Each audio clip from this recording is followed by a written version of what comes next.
Oh, this was great. I'm like, no, it wasn't. It sucked. It literally was trash.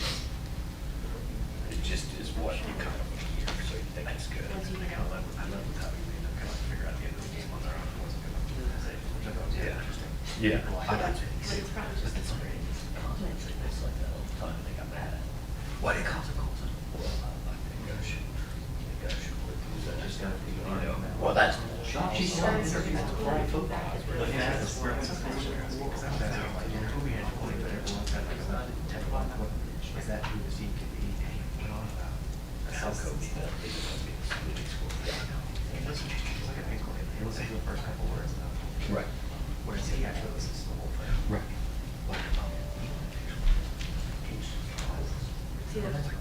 He's going to be tough to cover this year. I think he'll get better, but Just weird things.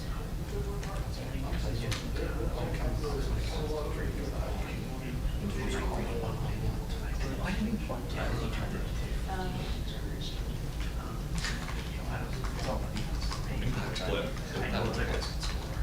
Which is clear that he's Right. after I saying know it's someone unbelievable. really wants to be in those. But that's consequence. Yeah. How do they? I'm not. It's fine. At least for the first 2 years. I did it 2.5 years. They're gonna have he's got their 50 miles. If they make it Thursday, we just come over every day. Oh, really? He's the one? We've done like a weeknight game in Cincinnati. Okay. He's the only one that said something. A little bit Let me flexible. figure it out. Like, sorry, we planned after court Thursday morning. But, Whatever, James. Yeah, I was pretty much have no time to move anything at this point. Right. Wednesday, Thursday.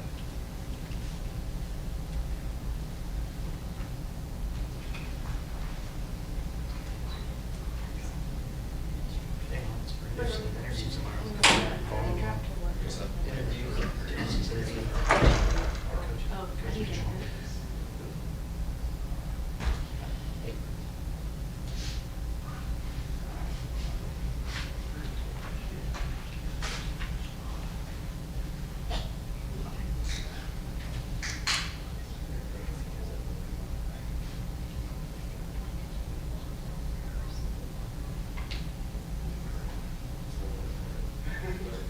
I got you.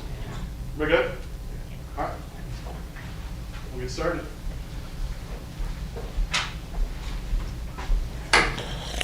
Still with the double mics. Gotta love it. Gotta love it. First off, congratulations to Dennis Gates on the first win yesterday. Exciting for us. Awesome student section. Really appreciate the fan support coming out for our athletic teams. It really makes our recruiting easier. It makes our game day better, and just a tribute to our student section, and appreciate them being there. Also, congratulations to Robin Pinston and the women's basketball team for a big win over Missouri State. Always great for both of those teams to be 1-0. So excited about what they're embarking on. Also want to acknowledge that today is Election Day. I want to encourage everyone to exercise their freedom to do that, to use their right to vote. I pray for wisdom on the people that will be elected and for the people that are elected, and that we can find solutions and not just rhetoric for these country's problems. A lot of people have made a lot of sacrifices over the course of our country's history for us to have the freedoms to vote. And I sure hope and pray that people will take that, not take that freedom for granted. New task and a great challenge this week. Obviously, we're playing a top 5 team on the road who's playing at a really high level. Their quarterback is playing at a Heisman level, Heisman Trophy level. They've got unbelievable skill players. Obviously, some of their wide receivers, all 3 of their wide receivers are extremely electric. Jalen Hyatt might be the best wide receiver in the country. Obviously, Cedric Tillman is a really good player also. Jabari Small at running back and Jalen Wright at running back are both very dynamic. Their offensive line presents problems. They have a dynamic scheme. Between Coach Heupel and Coach Golish, they do a tremendous job of putting their players in a position to be successful. Defensively, They do a tremendous job of playing fast. They are very experienced. When you look at the depth chart, just in the defensive line, senior, backup's a senior, junior, backup's a redshirt senior, redshirt junior, backup's a senior, redshirt senior, backed up by a junior.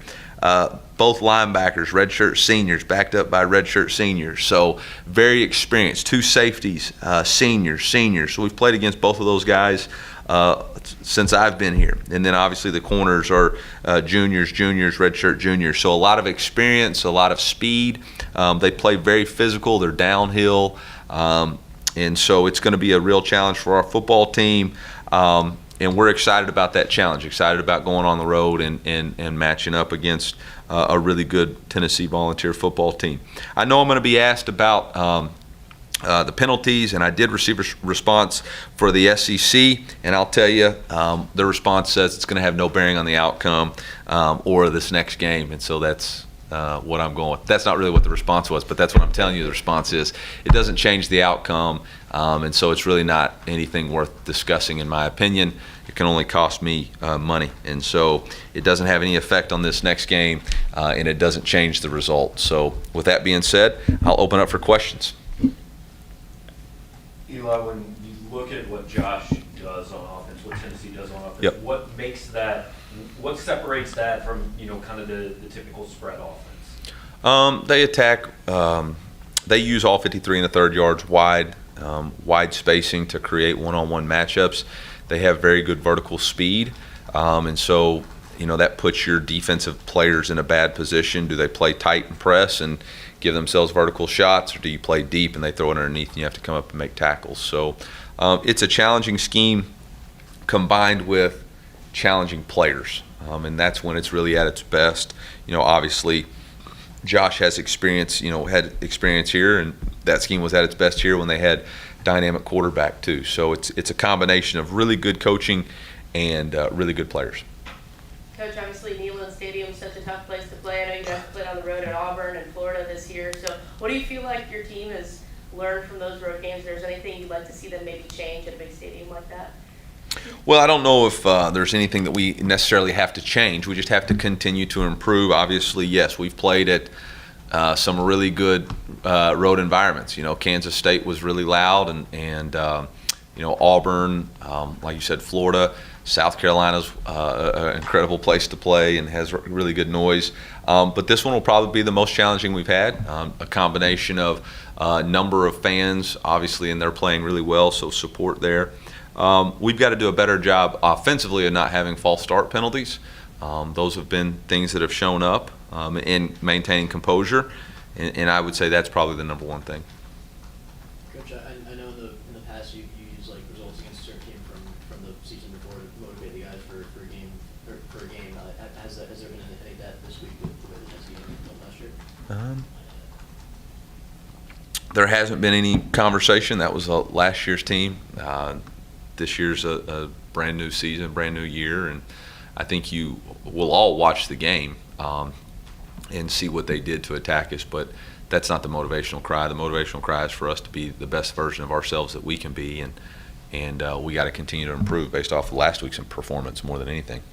I know Tennessee has the reputation, obviously, as a really good passing team, but obviously the run game you guys saw firsthand. How are they in that phase this year? Yeah, they're really good running the football. Obviously, they have a quarterback who has the ability to run combined with a running back. And again, if you decide to spread out to match their spacing, then you've created vertical seams in the run game, and they do a really nice job of exploiting those. And like I said, they have some really good running backs, and obviously Hendon himself is a really good dynamic runner, and they utilize both some insert schemes but also some zone read schemes to give the quarterback the freedom to pull it. And again, if you're playing a single high defense, your quarterback player's in the middle of the field, which is a long way for him to go to make tackles.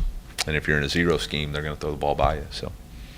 Eli, did you learn anything from last year's game against Tennessee that you can apply now? Whole list of things. I'm not sharing them with you.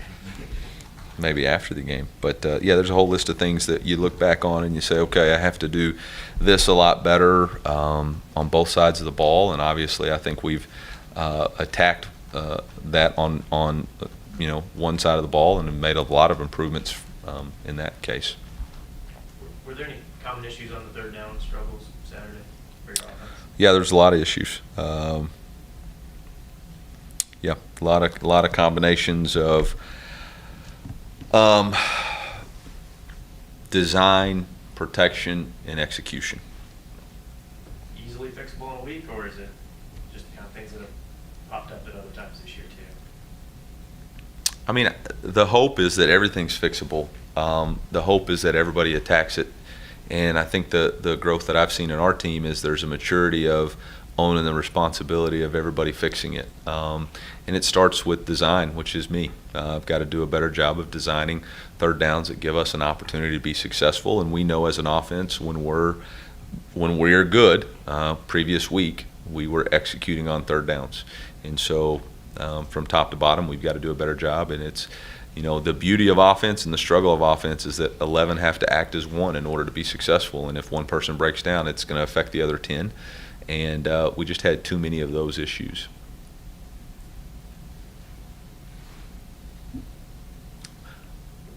Oh, man, I thought we were going to beat Josh's press conference yesterday. His was only 10 minutes. I thought maybe I was going to get that, too. Would you still like to get some game reps for a younger quarterback, or is just at this point in the year, it's Brady's show out there?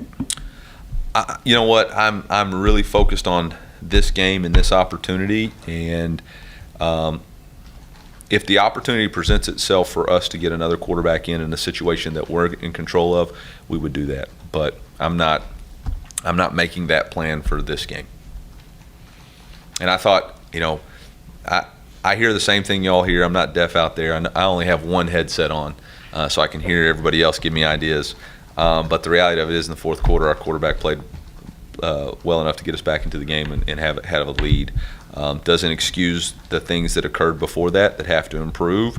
But he still gives us our best chance moving forward, and he's going to continue to grow and get better, as well as the guys behind him. They're all still getting their reps, and when their opportunity comes, they'll be ready. You mentioned Brady improving in the fourth quarter this past week. What were some of the things after watching the tape that he did differently that really helped him produce 2 drives and touchdowns? Well, we completed the pass to Mekhi Miller. And the bad thing is the quarterback gets a lot of the blame. There were some protection issues, specifically the first play of the second half, that broke down on us, put us behind the chains. There was a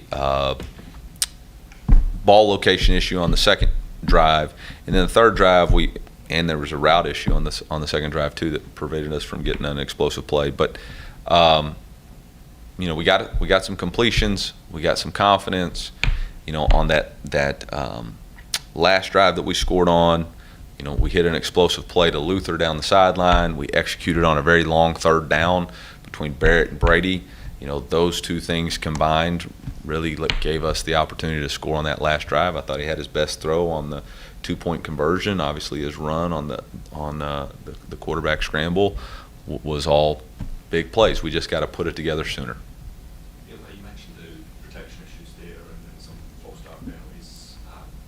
Similar to the quarterback question, have you considered any changes along the offensive line? We will make some changes this week on the offensive line due to injury, and those will be worked out during practice starting today and seeing where that goes. But, we're in a unique situation where our right tackle started the season at right guard, and we've lost 2 starting right tackles. And so we're still, working through. And it's sad for EJ because EJ was really playing well, his best game so far in that first quarter before he got dinged up. But that's football, and so now we're working on our 6th combination of offensive line. I know you said he'll be out for a while. Is that, at this point, are you anticipating the season, or do you know that yet? Don't know that yet. I anticipate the rest of this week, and we'll evaluate it depending on how long our season is. This is kind of going backwards, but we didn't ask about it Saturday, and I've been asked about it a lot. The 3rd and 1 on Kentucky, did you consider challenging that? I did. I mean, what's that like? Because it's not like the NFL where you can throw a flag necessarily. Yeah, so the way the challenge process works in college football is there was 2 spots that I considered challenging, both the drop punt that we took off running, and I felt like Jack reached the ball to the first down marker but then was marked a full yard short, and then obviously on that 3rd and 1. So what happens on those things is you tell the official, hey, I want to challenge that. They tell you they're looking at it, they don't have an angle, blah, blah, blah. So they kind of give you the feedback if you can, but it's going to be a wasted challenge because they're already looking at it. And so that's what happens. There's been a couple of times where I've used a challenge, but it was really just to give us a breather or a timeout anyway or stop the clock. But there was not an angle that was definitive to say one way or the other. Coach, what have you liked about how Brady's handled things this season? Obviously, you mentioned before people love to talk about the backup quarterbacks, right? How have you liked how he's handled everything and been the leader of this team? Yeah, Brady's displayed a lot of toughness, both mental and physical, throughout the season, and that's a trait that everybody can get behind. Obviously the results are not what anybody has wanted or anticipated, and we all have our struggles in our accountabilities for those, and I think he's taken ownership of the things that he can take ownership for, and he's trying to do the very best he can in a hard situation. And when you're not performing the way everybody wants you to perform, everybody wants somebody else and somebody different, and sometimes it's just a growth process, and sometimes it's a lot of different combinations. But I've been proud of the way he's led and not flinched and keeps going back up, and he gives us everything we got. Coach, what are some things Hendon Hooker does well, and what are some things y'all have to do to kind of contain whatever that may be? Yeah, I think Hendon's really developed tremendously as both a passer, and then he uses his athleticism and speed as like his B button. He doesn't rely on it; he utilizes it as an extra benefit. He's a very strong and physical runner. The first guy very rarely tackles him, and so we got to do a great job of getting into the thigh boards and to bring him down. If you hit him high or go low, he steps on you or over you because he's so long. So it's a real challenge. He's a good player. Is there still any chance Tyron White gets back this season? There's not. Coach, you said Jalen High might be the best receiver in the SEC. What specifically has he done well this year? Well, I think he's got 51 catches. He's obviously got great vertical speed. He creates explosive plays, and they utilize him in great schemes. So I think it's a combination of his speed, route running, and catch-making ability. I know Cody has shown plenty of durability and willingness to carry the ball however many times you need it. Would you like, or do you feel like you have the ability to split up any of those carries with anybody else, or is it 90% his show at this point, do you think? No, that's something that we've got to continue to explore and practice and get people reps, and we got to trust that when we put other running backs in the game, they know what to do, they know how to protect, and they're going to take care of the football.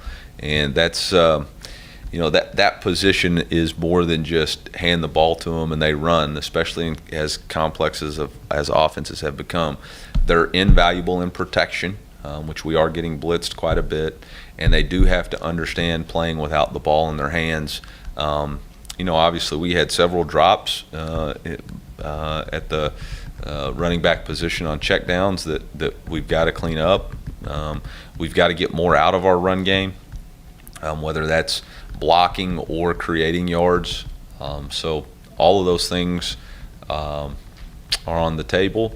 We are trying to, I do want to see how Nate and Elijah respond in practice this week and see if those guys can provide us some more depth. I do think Cody's given us all he's got, but I felt like last game for the first time we played him too much.